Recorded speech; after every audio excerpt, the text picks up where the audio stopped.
मैं हूं doctor Swati. Students, अपने प्रीवियस लेक्चर में हमने आईआर स्पेक्ट्रोस्कोपी का बेसिक इंट्रोडक्शन समझा था, जिसमें हमने समझा था कि आईआर रीजन जो है उसकी एनर्जी, उसके रेडिएशंस की एनर्जी कंपैरिजन में, अगर कंपैरिजन करें यूवी और विजिबल रीजन के रेडिएशन से, तो आईआर की एनर्जी कम होती है। तो जिसकी वजह से उसमें जो है ट्रांजिशंस तो नहीं हो पाते इलेक्ट्रॉन्स के, बट इलेक्ट्रॉन्स की वाइब्रेशनल एनर्जी में चेंजेस आ जाते हैं। देखिए, इस तरह से मैंने आपको समझाया था, स्पेक्ट्रम दिखाया था एक ये, जिसमें gamma rays, X rays, UV, visible, IR, microwave और रेडियो वेव्स हैं। ठीक है, इसको हमने इस तरह से अरेंज किया है कि वेवलेंथ बढ़ रही है। यहाँ पर आप देख भी सकते हैं, वेवलेंथ यहाँ पर छोटी है। वेवलेंथ किसको कहते हैं? ये अगर कोई वेव है तो इसकी लेंथ कितनी है। तो अगर यहाँ पर ये इस तरह से मैंने बना रखा है तो इसकी वेवलेंथ कम है यहाँ पर, और उधर जाते जाते वेवलेंथ ज्यादा है। तो वेवलेंथ यहाँ पर कम है, मीन्स गामा रीजन से हम स्टार्ट कर रहे हैं, तो एनर्जी हाई हो जाएगी कि नहीं? अगर हम इस फॉर्मूले से देखें, E is equal to H C upon lambda, या फिर हम इससे देखें E is equal to H U. ठीक है, तो यहाँ पर लेमडा और E एक दूसरे के क्या है? रेसिप्रोकल, और E और फ्रीक्वेंसी एक दूसरे के डायरेक्टली प्रोपोर्शनल है। तो यहाँ मैंने लिखा था ये लेमडा यहाँ पर लो है तो एनर्जी हाई। ठीक है, एनर्जी हाई है और फ्रीक्वेंसी भी हाई है, वेव नंबर भी हाई है, मींस लेमडा इन सबके रेसिप्रोकल है, लेकिन ये तीनों एक दूसरे के डायरेक्टली प्रोपोर्शनल होते हैं। ठीक है, इधर देखिए, इधर लेमडा हाई है, यहाँ पर हम देख सकते हैं वेवलेंथ हाई है, लेकिन यहाँ पर क्या हो जाएगा? एनर्जी लो हो जाएगी। इसका जस्ट उल्टा, एनर्जी लो हो जाएगी, फ्रीक्वेंसी लो हो जाएगी और वेव नंबर भी लो हो जाएगा। मतलब ये तीनों एक दूसरे के प्रोपोर्शनल है और ये रेसिप्रोकल। ठीक है, समझा था हमने। वेव नंबर क्या होता है? अगर 1 सेंटीमीटर में जितनी वेव्स आती हैं उसे ही हम वेव नंबर कहते हैं। मान लीजिए हम यहाँ पर देखें 1 सेंटीमीटर इतना, तो इसमें अगर सपोज कर रहे हैं हम इतना 1 सेंटीमीटर है, तो इसमें अगर 4 या 4 वेव्स आ रही हैं, तो यहाँ पर 1 सेंटीमीटर में इतनी ही वेव्स आ पाएंगी। क्लियर है ये बात? बहुत ही सिंपल सी बात है कि अगर वेव्स छोटी हैं तो 1 सेंटीमीटर में ज़्यादा आ जाएंगे, वेव नंबर ज़्यादा हो जाएगा, हाई हो गया वेव नंबर। वेवलेंथ लो है तो वेव नंबर हाई हो गया। ठीक है, यहाँ पर वेवलेंथ हाई है तो वेव नंबर लो हो गया। वेव नंबर लो हो गया ना, यहाँ पर 1 सेंटीमीटर में कम ही वेव्स आ पाएंगी, तो नंबर ऑफ वेव्स हो गया वो। ठीक है, तो ये हमने समझा था, और हमने समझा था कि यहाँ पर क्योंकि आईआर रीजन में वेवलेंथ आईआर रीजन की तरफ जाते हुए बढ़ रही है, तो इसकी एनर्जी कम है आईआर रीजन की। यूवी विजिबल के कंपैरिजन में देखें तो इसकी एनर्जी कम है कि नहीं है? आ रही है बात समझ में? इसके कंपैरिजन में इसकी एनर्जी कम है, क्योंकि इसकी वेवलेंथ ज्यादा है तो एनर्जी इसकी कम है, तो वेवलेंथ लो है तो एनर्जी हाई है, और इधर वेवलेंथ ज्यादा हो गई तो एनर्जी लो हो गई। तो एनर्जी कम है तो इलेक्ट्रॉन यहाँ से यहाँ एक्साइटेड स्टेट में, अगर ये ग्राउंड स्टेट है, एक्साइटेड स्टेट में ऐसे तो नहीं पहुंच पा रहे। यूवी विजिबल रेडिएशन जब हम डालते थे तो क्या होता था? इलेक्ट्रॉन ट्रांजिशन करके यहाँ से वहां ऊपर पहुंच जाते थे एक्साइटेड स्टेट में।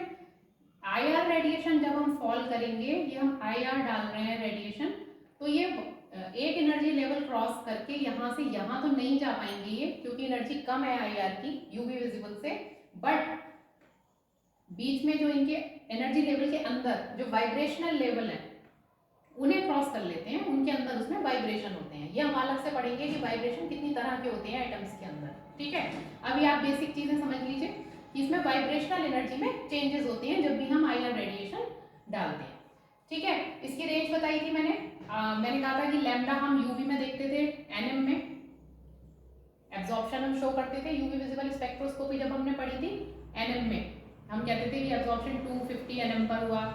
ठीक है, बट जब हम आईआर स्पेक्ट्रोस्कोपी पढ़ रहे हैं तो हम ना तो बात करेंगे यहाँ पर एनर्जी की, हम ये नहीं कहेंगे कि इतने जूल एनर्जी या इतने जूल एनर्जी एब्जॉर्ब की, या हम ये भी नहीं कहेंगे कितने हर्ट्ज, हम फ्रीक्वेंसी की बात भी नहीं करेंगे यहाँ पर। हम यहाँ पर सिर्फ बात करेंगे न्यू बार वेव नंबर की।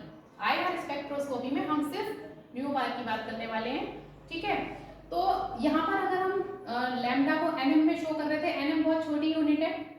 ठीक है, अगर हम लैम्डा को आईआर में शो करने लगेंगे, आईआर रीजन को, तो बहुत बड़ी बड़ी नंबर्स आएंगे, मैंने बताया था आपको अपने पिछले लेक्चर में। तो हम यहाँ पर अगर लैम्डा को शो करेंगे भी अगर, तो हम फिर इसकी यूनिट म्यू मानेंगे, म्यू एम या म्यू। ठीक है, अदरवाइज हम इसको जो है आईआर स्पेक्ट्रोस्कोपी में हम न्यू बार वेव नंबर की बात करते हैं, ठीक है। तो स्टूडेंट्स यहाँ पर जो इसका रीजन मैंने आपको बताया था 2 पॉइंट, अगर हम म्यू में बात कर रहे हैं लैम्डा में, तो हम इसको रीजन मानते हैं 2.5 to 25 म्यू, ठीक है। लेकिन अगर हम म्यू बार में बात करते हैं इसकी वेव नंबर में, तो इसका रीजन मैंने लिखा था 400 to 4000 सेंटीमीटर इनवर्स, ठीक है। इसका रीजन जो है इन जनरल बहुत रफली यही माना जाता है कि 400 से 4000 सेंटीमीटर इनवर्स का जो रीजन है दैट इज आईआर रीजन। लेकिन जब हमने इसको इन आईआर रीजन को देखा और फिर इसके जो पीक्स देखे गए, कंपाउंड्स को स्टडी किया, तो उसमें देखा कि ये आईआर रीजन भी दो पार्ट्स में डिवाइडेड है, इसको भी दो तरह से बांट सकते हैं। देखिए कैसे, इतना समझ आ गया होगा। वाइब्रेशनल एनर्जी में चेंज हो रहे हैं, वेव नंबर क्या होता है, ये सब आपको पता होना चाहिए अगर आप स्पेक्ट्रोस्कोपी पढ़ रहे हैं। कि कोई आपसे कहे वेव नंबर इसकी यूनिट क्या है, तो वेव नंबर की यूनिट सेंटीमीटर इनवर्स होती है, और आईआर स्पेक्ट्रोस्कोपी में आप वेव नंबर की ही बात करने वाले हैं हम आगे, ठीक है। इतना क्लियर हो गया होगा। अब देखते हैं आईआर रीजन को कितने पार्ट्स में बांटा जाता है, ठीक है। आईआर रीजन दो पार्ट्स में बांटते हैं इसको, एक तो है फंक्शनल ग्रुप रीजन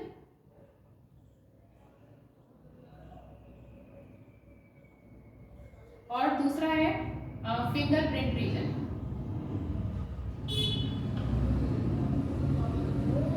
ठीक है। फंक्शनल ग्रुप रीजन की जो रेंज है स्टूडेंट्स वो है हमारी 4000 to 1300 सेंटीमीटर इनवर्स, ये फंक्शनल ग्रुप रीजन की रेंज है।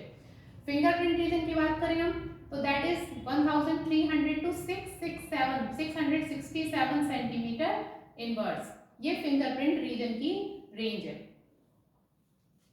ठीक है। अब इनमें डिफरेंस क्या है, ये दो रीजन क्यों आ रहे हैं, तो इसमें ऐसा है कि जब भी मैंने पहले बताया आपको कि आईआर स्पेक्ट्रोस्कोपी में हम कंपाउंड क्या करते हैं, कंपाउंड में फंक्शनल ग्रुप को आइडेंटिफाई करते हैं कि इस कंपाउंड में कौन सा फंक्शनल ग्रुप है। यूवी स्पेक्ट्रोस्कोपी में हम नहीं कर पा रहे थे, फंक्शनल ग्रुप को नहीं समझ पा रहे थे, तो आईआर स्पेक्ट्रोस्कोपी के थ्रू हम फंक्शनल ग्रुप को पहचानते हैं। तो ये जो हमारा फंक्शनल ग्रुप रीजन है, इसमें हमें फंक्शनल ग्रुप पता चल जाता है कंपाउंड का।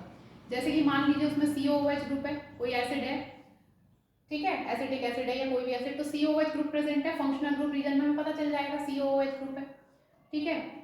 और OH ग्रुप हो, OR ग्रुप हो, या फिर NO2 हो, COOR हो, इस तरह का कोई भी फंक्शनल ग्रुप हो एटसेट्रा, तो वो हम फंक्शनल ग्रुप रीजन में उसकी पीक आ जाएगी और हम आइडेंटिफाई कर लेंगे कि फंक्शनल ग्रुप, ये वाला फंक्शनल ग्रुप इसमें प्रेजेंट है, ठीक है।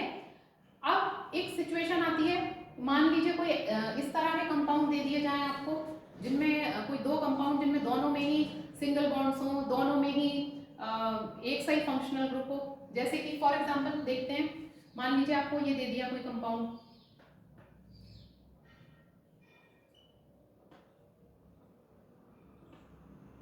ये दे दिया कोई कंपाउंड, दो कंपाउंड्स, तो ये हम देख सकते हैं नॉर्मल चेन है, प्राइमरी अल्कोहल, ये प्राइमरी अल्कोहल है और ये सेकेंडरी अल्कोहल है, ठीक है। अब इन्हें कैसे पहचानेंगे हम, क्योंकि फंक्शनल ग्रुप रीजन में तो OH ग्रुप की पीक आ जाएगी, ये तो हमें पता चल जाएगा कि OH ग्रुप है, बट कंपाउंड कौन सा है, ये OH ग्रुप के तो बहुत सारे कंपाउंड हैं, प्राइमरी सेकेंडरी कोई सा भी हो सकता है, और बल्कि OH के अलावा और भी कंपाउंड्स हैं जिनमें फंक्शनल ग्रुप सेम हो सकता है। तो उसके लिए फिर हमारा फिंगरप्रिंट रीजन आता है, जो कि कंपाउंड को बताता है कि कंपाउंड कौन सा है। इस फंक्शनल ग्रुप रीजन में 4000 to 1300 सेंटीमीटर इनवर्स रीजन में तो हम ये पता लगा लेंगे कि इसमें फंक्शनल ग्रुप कौन सा है, बट कंपाउंड कौन सा है वो हमें पता चलेगा इस फिंगरप्रिंट रीजन में, ठीक है। तो यहाँ पर हमें ये पता चल जाएगा इस कंपाउंड का OH ग्रुप प्रेजेंट है, बट फिंगरप्रिंट रीजन हमें बता देगा कि ये प्राइमरी अल्कोहल है और ये सेकेंडरी अल्कोहल है। तो इसी वजह से जो आईआर स्पेक्ट्रोस्कोपी है, IR spectroscopy that is also called fingerprint of the compound, fingerprint of compound। जैसे कि ह्यूमन बीइंग्स में सबके फिंगरप्रिंट्स अलग अलग होते हैं, ठीक है, उसी तरह से कोई भी दो कंपाउंड्स सेम पीक नहीं दे सकते फिंगरप्रिंट रीजन में। फिंगरप्रिंट रीजन में सबकी जो पीक है वो अलग अलग ही आएगी, इसलिए आईआर स्पेक्ट्रोस्कोपी को क्या कहते हैं, फिंगरप्रिंट ऑफ कंपाउंड, ठीक है, समझ आ गया ये? इस जो फंक्शनल ग्रुप रीजन है, नाम से क्लियर है। फंक्शनल ग्रुप रीजन में हमें पता चलेगा फंक्शनल ग्रुप कौन सा है। ये है COOH है, OH है, OR है, कौन सा ग्रुप है फंक्शनल ग्रुप। अब कंपाउंड कौन सा है उसकी पिक हमें मिलेगी फिंगरप्रिंट रीजन में। हम कंपाउंड को आइडेंटिफाई कर सकते हैं। That's why IR spectroscopy is fingerprint of compound. कोई भी दो कंपाउंड एक सा पिक नहीं दे सकते, एक सा फिंगरप्रिंट जो है फिंगरप्रिंट रीजन में एक सी पिक नहीं देंगे, अलग अलग ही देंगे वो हमेशा। ठीक है, आई होप आपको समझ आया होगा। अपने नेक्स्ट लेक्चर में हम मॉलिक्यूलर वाइब्रेशंस की बात करेंगे। मॉलिक्यूलर इसमें बहुत कुछ है समझने के लिए, तो अब थोड़ा थोड़े टॉपिक्स लेके एक एक वन बाय वन हम क्लियर करते जाएंगे। तो नेक्स्ट अपना लेक्चर होगा मॉलिक्यूलर वाइब्रेशंस पर, फिर सिलेक्शन रूल्स पर आएंगे। ठीक है, आई होप आपको समझ आया होगा। मेरा लेक्चर अगर आपको अच्छा लगा हो तो इसे शेयर जरूर कीजिए, लाइक कीजिए, और मेरे चैनल को अब तक सब्सक्राइब नहीं किया है तो इसे सब्सक्राइब जरूर कर लीजिए।